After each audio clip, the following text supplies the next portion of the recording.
heard it all before, but you are the love of my life.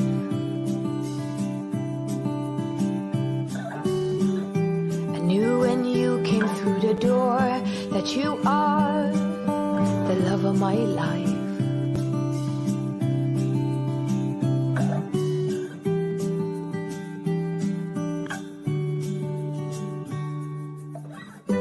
Nothing's hard, everything is easy with you around.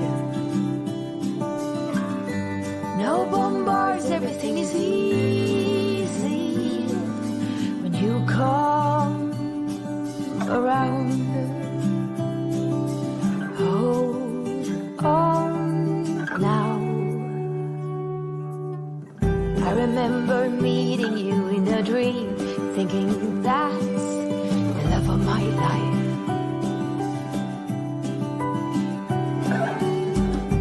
Most handsome man I'd ever seen, I said you must be the love of my life. Hold on now. Nothing's hard, everything is easy with you around. No bombards, everything is easy when you come around. Hold on now. Don't let go. Don't let go of me. Don't let go. Don't let go. Nothing's hard, everything is easy with you around. No bombards, everything is easy when you come around. Hold on now. Hold on now.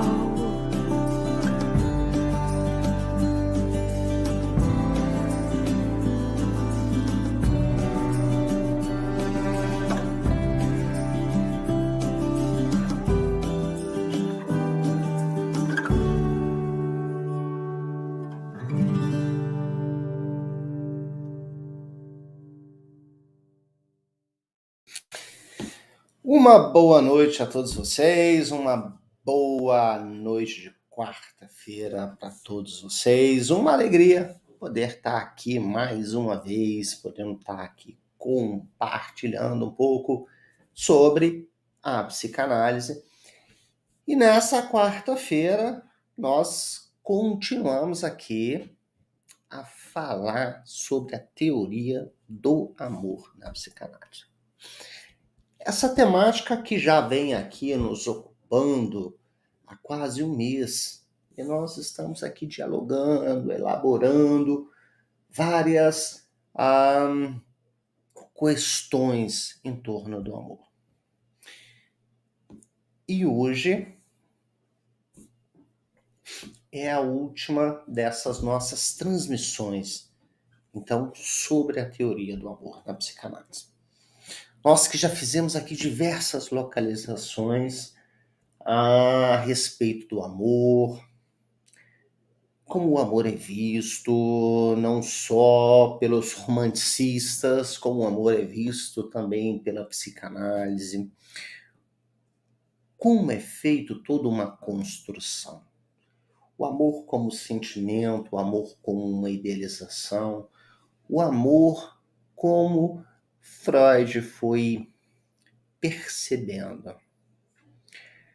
Como ao longo de toda a teoria, Freud foi definindo o amor a partir de diversas perspectivas que nos ajudam a compreender esse elo, essa forma de ligação, de junção, essa espécie de conexão que o sujeito faz com o outro. E claro, não se faz essa junção ao acaso. Existem elementos muito específicos na história de cada pessoa que faz ela se unir a outra pessoa. E ao longo dessas transmissões, nós exploramos quais seriam então essas possibilidades. Como o amor começa desde a constituição do sujeito, da sua relação mãe-bebê, de vários elementos que são extremamente importantes, que revisando aqui, inclusive posteriormente, o pós-Freud, foram inclusive denominados por Jacques Lacan como objetos causa de desejo, objetos pequeno a. Objetos que, de certa forma, fazem o sujeito orbitar, circular, demandar, pedir sempre. E essa necessidade, esse movimento, esse pedir, coloca o sujeito sempre nesse encontro, nessa relação, nesse demandar com o outro, nesse pedir, nessa relação, nesses vínculos, nessas formas de ser e de existir com o outro sujeito que ditam muito sobre o amor. Cada uma dessas características que giram em torno daquelas pulsões específicas, como Jacques Lacan nos trouxe, e que nós abordamos já aqui, e que foram super interessantes. E hoje nós vamos abordar outros pontos também super bacanas. Nós vimos como ao longo da construção da teórica freudiana, como que em algum momento começa-se a perceber que existe também uma economia no amor. Ama-se aquilo que satisfaz e odeia-se aquilo que não se satisfaz. E começa a se pensar alguma coisa também em torno daquilo que Freud, então, denomina como pulsão de vida e pulsão de morte. E eu gostaria de fazer um recorte super interessante do psicanalista David Zimmerman, que é uma contribuição magnífica em torno dessa construção do amor, que eu acho que vale a pena sempre abordarmos esta definição. Muitas vezes se questiona o que é o amor ou qual seria uma das melhores definições para o amor. E claro, podemos buscar diversas etimologias, diversas origens para entender o que seria o amor. E claro, tudo isso vai depender do campo pelo qual a gente vai buscar isso. Mas David Zimmerman faz uma localização que é muito interessante. Muito interessante. E talvez seja uma conceituação que seja possível fazê-la somente na língua portuguesa. Tá? Ele pega o amor, a palavra amor, e faz um pequeno jogo de palavras. Assim como Lacan gostava de fazer um jogo com as palavras, o Zimmerman aqui vai fazer um jogo com as palavras também. E, por exemplo, quando eu quero dizer que uma pessoa não é normal, eu posso dizer que essa pessoa, ela é anormal.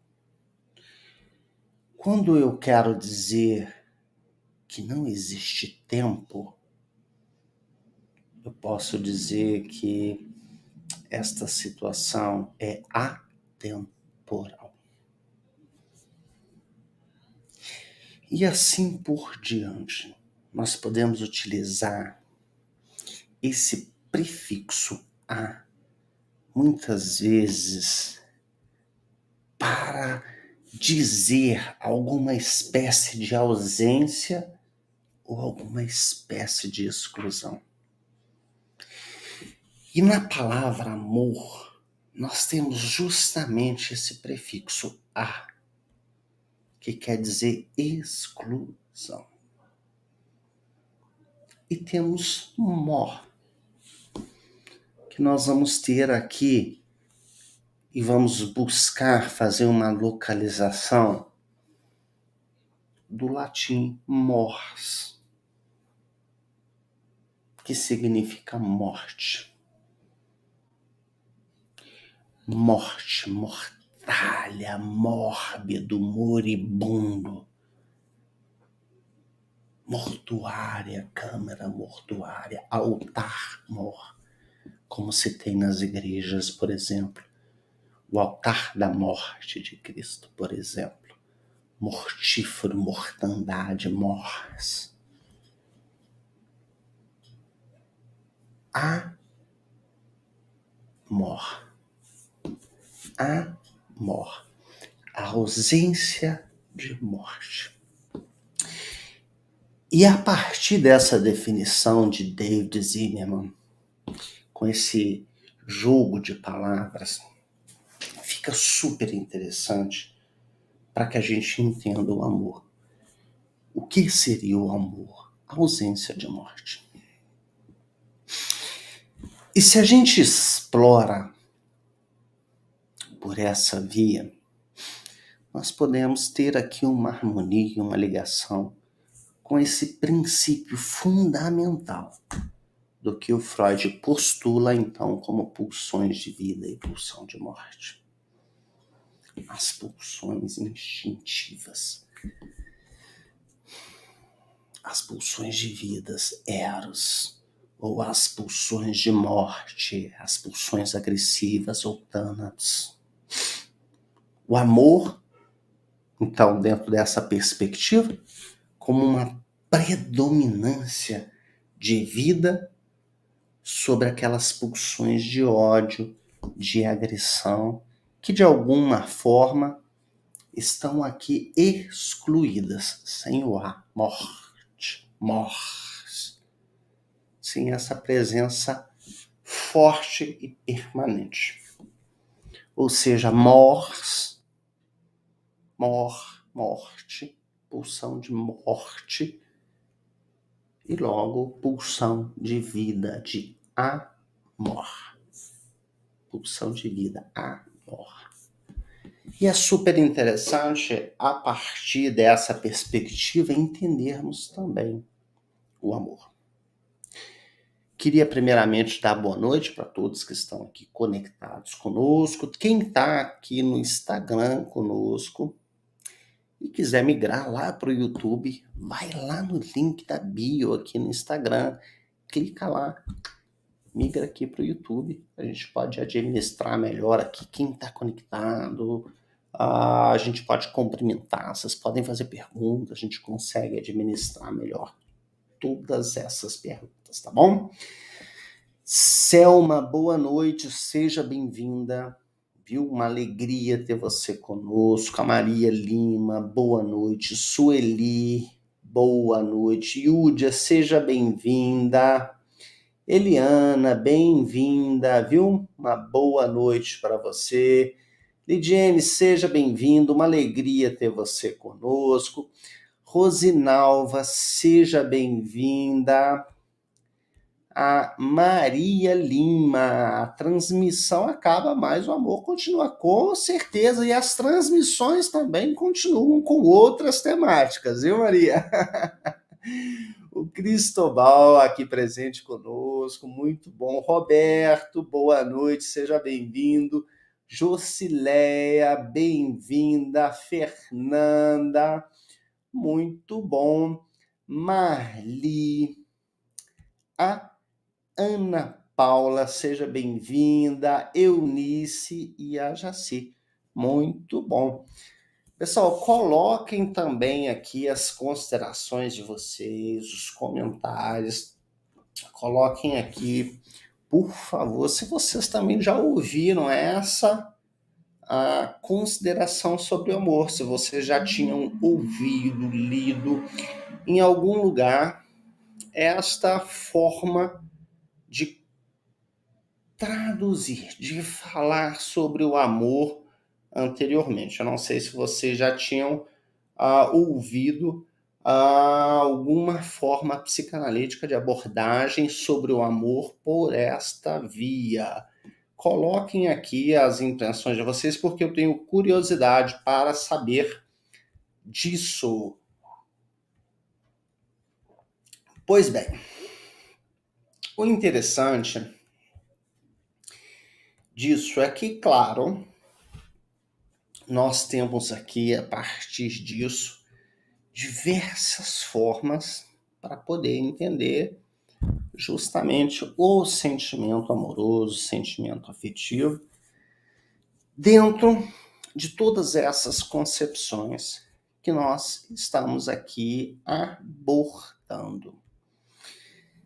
Mas hoje, em específico, como nós já falamos sobre diversas formas de definição do amor, nós já vimos na psicanálise todas essas formações do amor, as suas fontes, as suas formas, origens, o amor como uma falta, essa tentativa do sujeito de encontrar no outro esse ser que talvez a complete, a satisfaça por completo.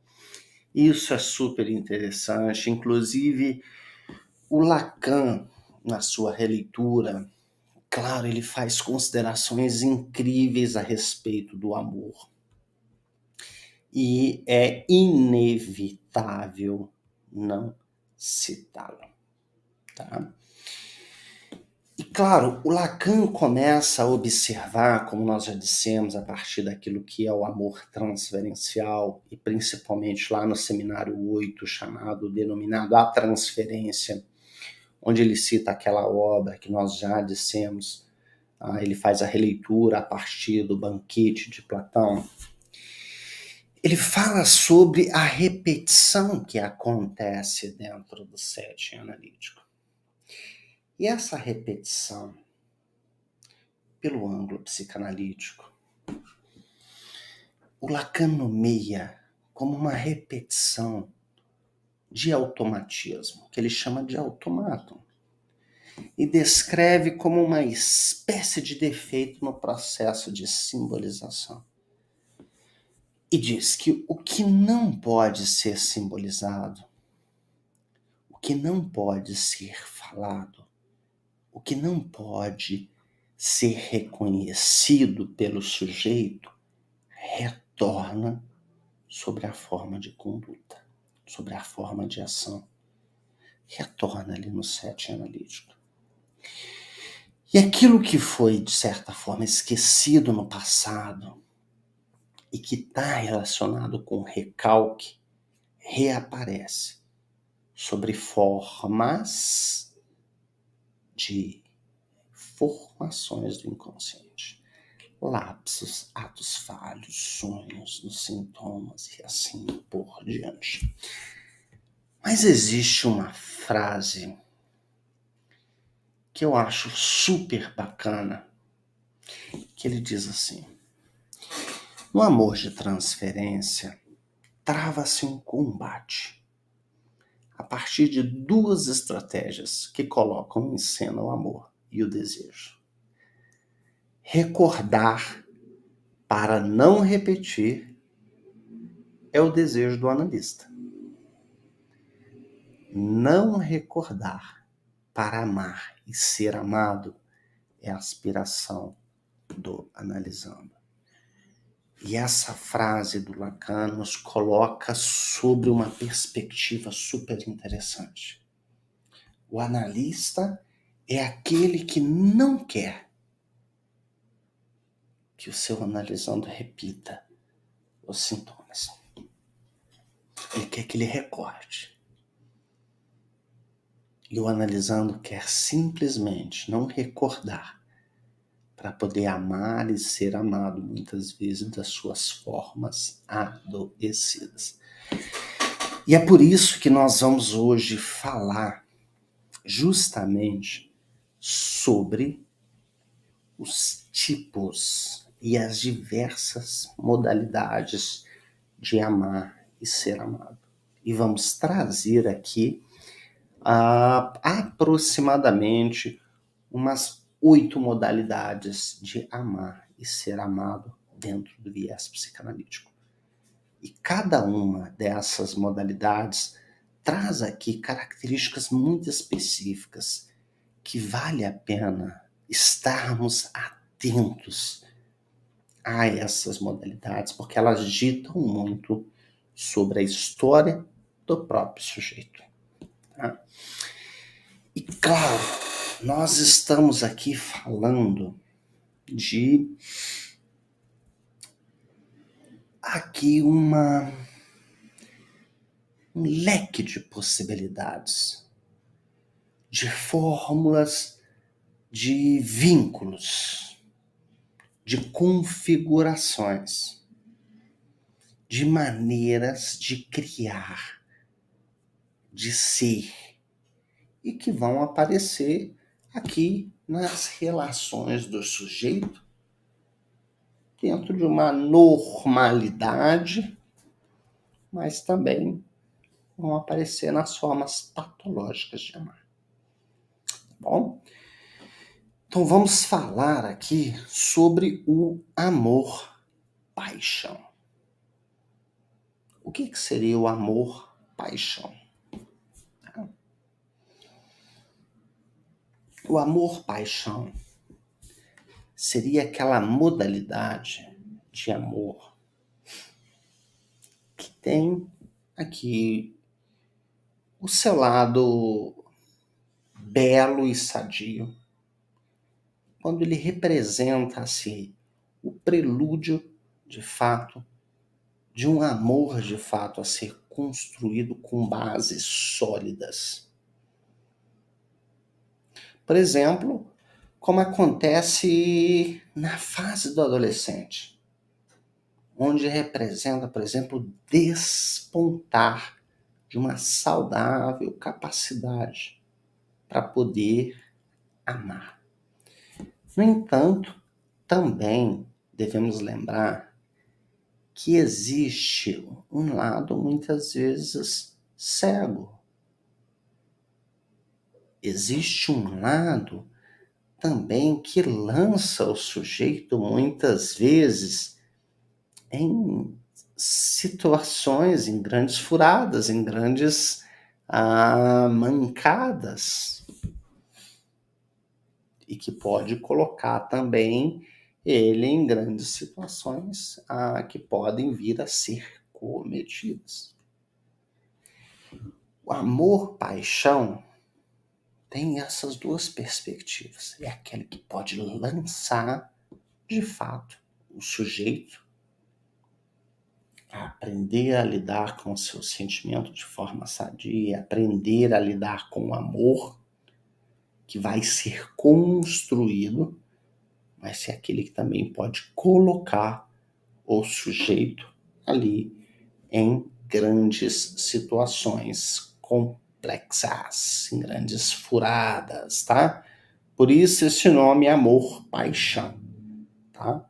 Porque o amor, de certa forma, ele suporta maiores capacidades de defeitos, de diferenças do que a paixão. A paixão é um sentimento bem diferente do amor, tá bom? Então essa seria a nossa primeira modalidade de amor. A nossa segunda modalidade estaria no amor simbiótico. E essa modalidade também nos chama muito a atenção. E muito presente em muitas e muitas relações. Sabe aquele casalzinho que parece que eles se bastam para tudo? Que carregam uma aparência de uma plenitude amorosa? Andam o tempo todo juntos, parece que estão andando, respirando o tempo todo juntos, qualquer circunstância, estão juntos o tempo todo. Esse tipo de amor, esse amor simbiótico, muitas vezes ele está encobrindo uma profunda dependência recíproca do sujeito. Onde um não dá espaço para o outro. Um não fornece para o outro a autonomia necessária. O amor simbiótico. Tá? Aquilo que parece ser de uma extrema beleza, de uma extrema compreensão, muitas vezes revela uma extrema dependência e, claro, com certeza vai revelar também uma extrema pobreza da vida desse casal. Tá? Porque não conseguem viver nada que seja fora disso. Tá bom? Vamos lá para alguns dos nossos comentários.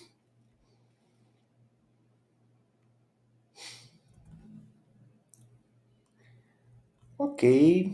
A Maria Lima disse aqui, muito interessante a explicação do amor, porção de vida, porção de morte.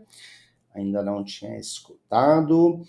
A Daniela Nunes diz, eu tinha essa dúvida sobre o jogo de palavras de Lacan com o amor, sempre grata por dividir conosco. É interessante, ele faz um outro jogo de palavras também com amor e com ódio, Daniela, que ele fala sobre o amódio, né? Ele diz que o amor e o ódio não se pode separá-los, né? E é isso que o Freud, quando estuda a pulsão de vida e a pulsão de morte, também nos traz. Tá? É impossível pensar separadamente. Assim como dissemos que é impossível pensar o par sadista sem masoquista, né? Porque se complementam. Então, o amor e ódio também é. E o Lacan, num dado momento, diz que seria o amódio, né? Escreve numa única palavra. A Eliana disse que nunca tinha ouvido. A Maria disse um tema maravilhoso. Obrigado, Maria. A primeira vez que a Maria Lima também ouve falar sobre esta forma. O Roberto não tinha ouvido também. A Luciana não chegou um pouco tarde, mas vai rever. Bacana, Luciana. Depois manda os comentários lá, tá? Sobre o que você achou. Muito bom. Maravilha. O amor como a vida são de difícil conceito. Com certeza o amor é uma definição difícil, Roberto. É necessário um desprendimento para pensar principalmente pelo viés psicanalítico, tá bom? Muito bom. Ótimo. Alan, seja bem-vindo, boa noite. O Alexandre também, boa noite, Alexandre, seja bem-vindo. Edneia, seja bem-vinda, tá? E a Maria pergunta, tem vício o amor? Olha, não sei se poderíamos dizer que tem vício o amor, né? Mas existe sim um prazer e uma busca em torno do amor, sem sombra de dúvidas. Assim como há uma busca também por outros objetos, tá? Se a gente pensa o amor, né? O amor, de certa forma, ele não tem um objeto específico, uma definição propriamente, por exemplo, como outros elementos que compõem os vícios têm. A pornografia tem já elementos específicos, a droga tem elementos específicos, o jogo tem elementos específicos. O amor muitas vezes não tem esses elementos tão específicos. É muito mais os movimentos que precisam ser observados em todos os casos, tá? Tanto os citados anteriormente, como também do amor. Interessante é sempre a satisfação do sujeito. Tá? Vimos, então, o amor, paixão, o amor simbiótico.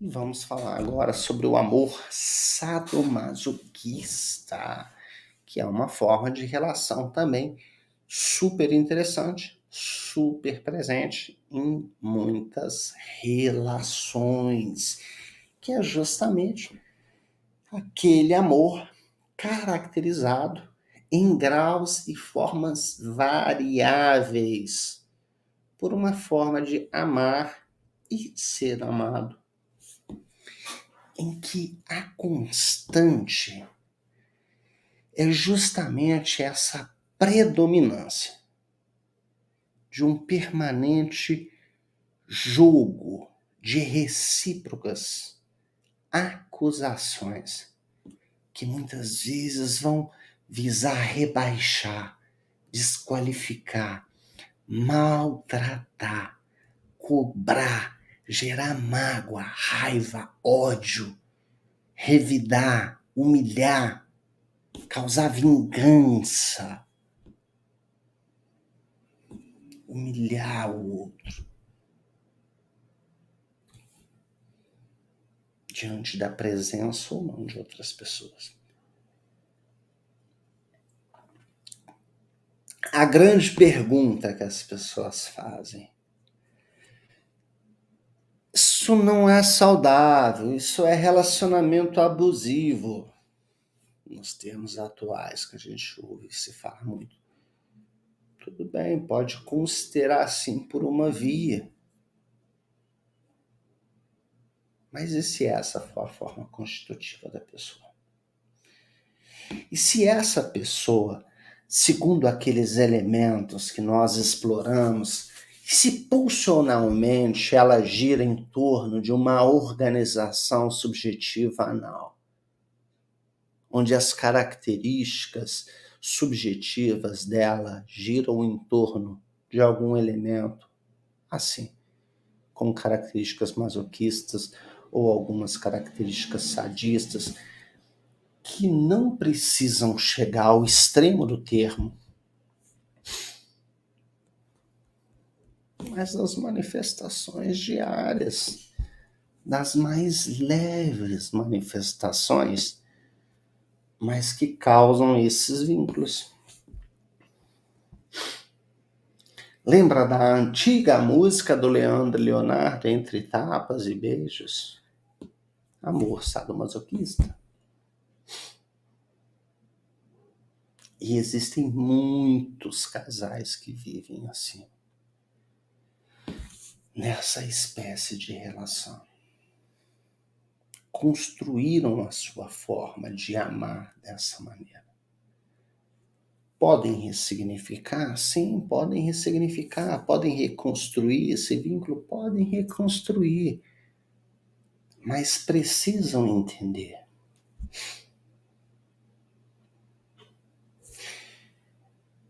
E não é somente através de uma definição ou de uma interdição que ela consegue mudar isso, dizendo, olha, você está sendo abusivo comigo, etc. Sim, não. Porque muitas vezes a pessoa também, o outro, colabora. Por isso chama-se amor sadomasoquista. Existe uma corresponsabilidade ou até mesmo uma responsabilidade nessa forma de relação. Tá bom? Nosso quarto tipo de modalidade de amar e ser amado seria o amor obsessivo, tirânico, tá? Que traz aqui formas de tirania na forma de ser, que podem ser cruéis ou não. De um realmente exercer o controle sobre o outro. Por exemplo, aquele que tem o poder sobre o dinheiro, que provê o sustento básico do outro. Às vezes, faz até aqui formas mesquinhas nessa forma tirânica de ser, impondo regras, mandamentos, tenta manipular a liberdade do outro, que vai ficar sempre aqui no papel de subjugado, no papel de submissão diante do outro. O amor obsessivo tirânico. Mais uma vez, vamos colocar aqui. É só um que tem responsabilidade nesses pontos. Ambos têm.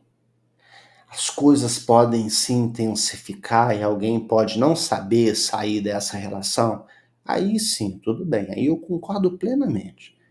Pode ser que as coisas saiam de um determinado controle, pode ser que as coisas se intensifiquem para além de um suportável para alguém nesse par,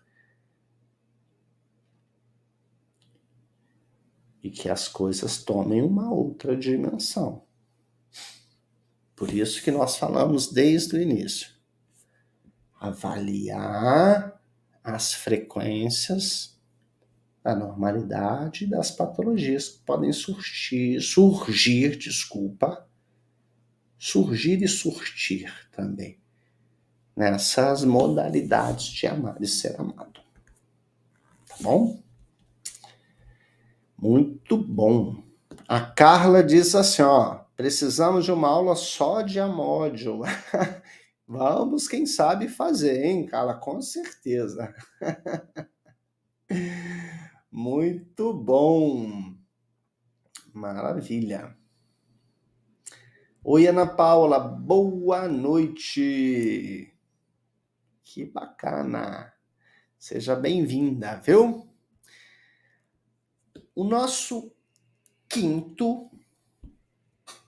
Nossa quinta modalidade de amor é o amor histérico. Tá? E a característica mais marcante do amor histérico é a de que o casal ele revive uma certa configuração familiar muito comum, que reproduz, por exemplo, um pai como se ele estivesse amando e sustentando a sua filhinha. E a mulher representando justamente a mãe, enquanto o pai assume o papel do filhinho sendo amparado. Gente, simultaneamente, concomitantemente, isso acontece. Tá?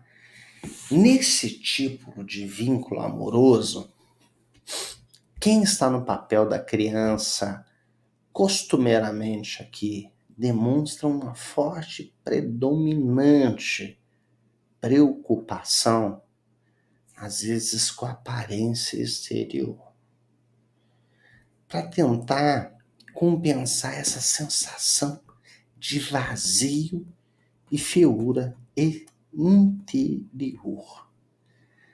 E essas pessoas, assim como acontece nas manifestações histéricas, vão ter aqui algumas tendências. Por exemplo, propensão ao consumismo de roupas, de joias, uma capacidade baixíssima de tolerar as frustrações, tá? O que vai gerar muitas brigas também para o casal. Tá? E, claro, nessa configuração também do amor histérico, vai haver aqui muita tortura, humilhação, né? Inundando, tortura no sentido de torturar psicologicamente o outro, humilhar psicologicamente o outro, inundar o outro de culpas, de acusações, mas com uma característica, tá? Que é aquela característica central na histérica. É o que as histéricas faziam. Elas iam lá, ou vão lá, seduzem, mas a hora que chega o pega pra capar, a hora do vamos ver, a hora da revelação, a hora do desejo, a hora da atuação, corre. É assim com as histéricas. Seduzem. As histéricas e os histéricos. Tá? Não vamos só colocar no feminino, não. Porque muitas vezes, historicamente, foi só para o feminino, mas para o masculino também. Nessa formação do amor histérico, a tortura psicológica, a humilhação psicológica, inunda o outro com culpas. Porém, nunca se comete a vingança final. Porque é assim o histérico. Porque ele depende e necessita da sua vítima. O casal sempre vai se manter nessas brigas, nessas acusações, nessas torturas, mas nunca vai abandonar um ao outro. Nunca vai dar a cartada final. Porque eles dependem e necessitam desse vínculo e dessa forma de amar e ser amado. Conhecem casais assim? Se conhecem, coloquem aqui nos comentários. Muito bom. Vamos passar para o nosso sexto tipo, nossa sexta modalidade de amor, que é o nosso amor paranoide. Tá? O amor paranoide é aquele amor que vai girar sempre em torno de desconfianças, típico do paranoico. Como se houvesse sempre um perseguidor, alguma coisa que os perseguem, que os... enfim, que está atrás deles, que os destitui, que os destrói.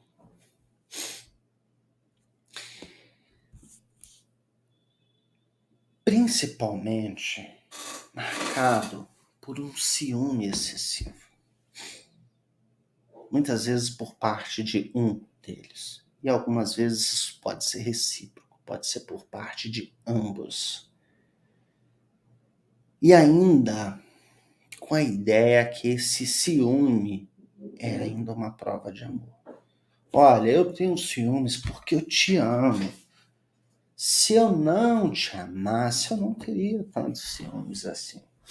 Isso é uma prova de amor. E, na verdade, essa forma de ciúmes, muitas vezes, elas atingem níveis delirantes e vão configurar aqui, muitas vezes, até uma nosologia psiquiátrica mesmo, um ciúme patológico. E destrói, muitas vezes, as relações. O amor paranoide. É um amor que sempre gira em torno dessas desconfianças. Me dá aí o telefone para eu ver. A mulher virou no supermercado, na gôndola do supermercado, passou a mulher, cruzou com o marido e ela virou bem naquela hora e falou: quem é essa mulher? Você estava conversando com ela. Você encontrou com ela. Quem que era essa mulher? Vai embora. E aquela mulher do supermercado. E assim por diante. Amor paranoide. Sempre marcado por isso. Tá bom? Sétimo tipo, ou sétima modalidade de amar e ser amado. O amor narcisista. Nessa forma de amar, a eleição do parceiro ou da parceira vai obedecer aqui razões de exibicionismo. Tá? E a característica mais marcante é que um deles fica extremamente idealizado pelo outro. Enquanto que aquele que idealiza excessivamente, cabe sempre o papel de manter-se esvaziado.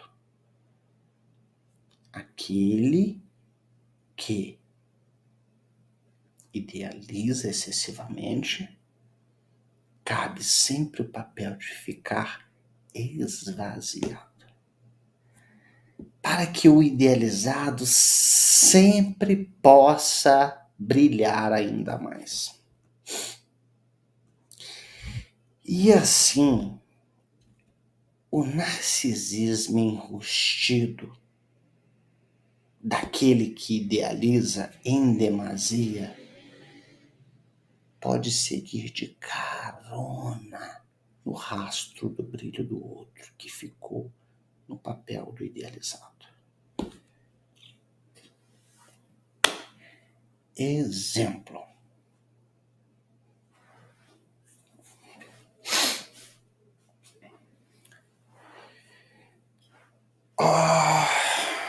O cara rico, tá? Não quero ser pejorativo aqui agora não, tá? Por favor, me perdoem, não leem e não ouçam dessa maneira.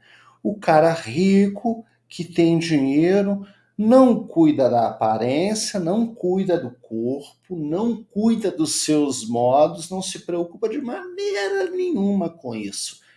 Esvaziado de si. Mas a mulher dele é silicone, prótese, moda, academia, roupa de marca, não sei o quê, não sei o quê. Aonde que o cara segue o narcisismo dele? Na carona da mulher. E a hora que passa a mulher toda produzida, siliconada, chamando a atenção de tudo e de todos, das mulheres e dos homens, porque as mulheres também olham a outra mulher que está chamando a atenção. Assim como os homens também olham o outro homem que está chamando a atenção. E quando passa aquela mulher bonitona, estilosa, e passa aquele rapazinho todo lá, meu esquisitão, mas ele passa todo orgulhoso de si. Olha a mulherona que eu tenho. O narcisismo dele passa de carona. no rastro do brilho do outro. Conseguiram entender esse exemplo?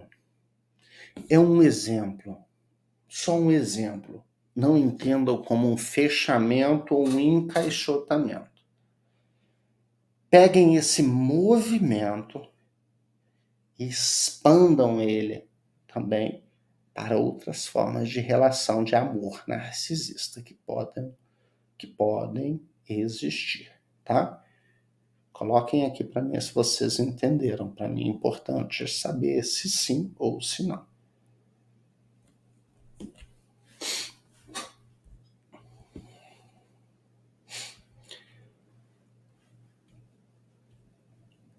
Oi, Vivian, boa noite. Eliana, que bom, assiste novamente, reassiste, manda para os amigos, conhecidos. Vamos transmitir isso, tá bom? É muito importante, tá bom? Muito bom. E vamos lá para o nosso 8º e última modalidade de amar e ser amado. Ô Carla, muito bom. Que bom que você entendeu esse sentido do efeito carona do amor narcisista, tá? Pode acontecer para ambos os casos. Eu dei o caso aqui do homem que pegou carona, esvaziou de si, pegou carona no narcisismo da mulher, tá? Mas existem mulheres que pegam carona no narcisismo do homem. Por exemplo, um homem de sucesso e a mulher que pega carona no narcisismo desse homem de sucesso, esvazia de si, pega carona ali. E diversas outras formas que a gente pode, tá? O homem caridoso, o pai bondoso, a mulher que se esvazia e deposita tudo isso ali.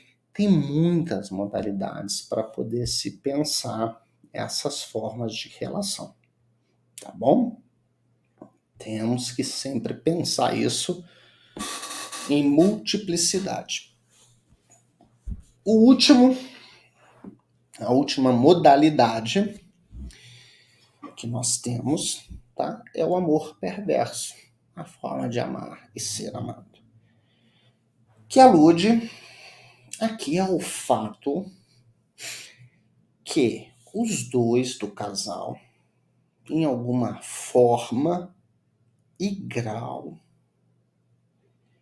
compõem uma parceria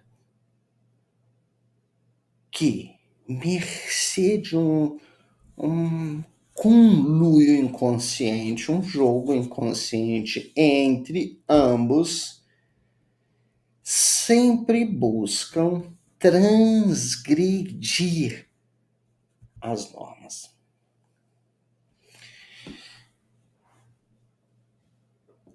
A primeira vez que se foi tido o termo perversão, ela era ligada sempre à sexualidade. Perversão, perverter, mudança. A perversão era sempre tratada como aquilo que, de certa forma, saía da norma. Lá por volta de 1870 e poucos, se eu não me engane, tá? Não vou localizar a data corretamente, me perdoem, tá? Vocês podem ir lá num post que tá lá no Instagram, no meu Instagram, que tem lá a data muito precisa, tá? Tá lá no tema perversão. Curiosidades sobre a psicanálise, tema perversão.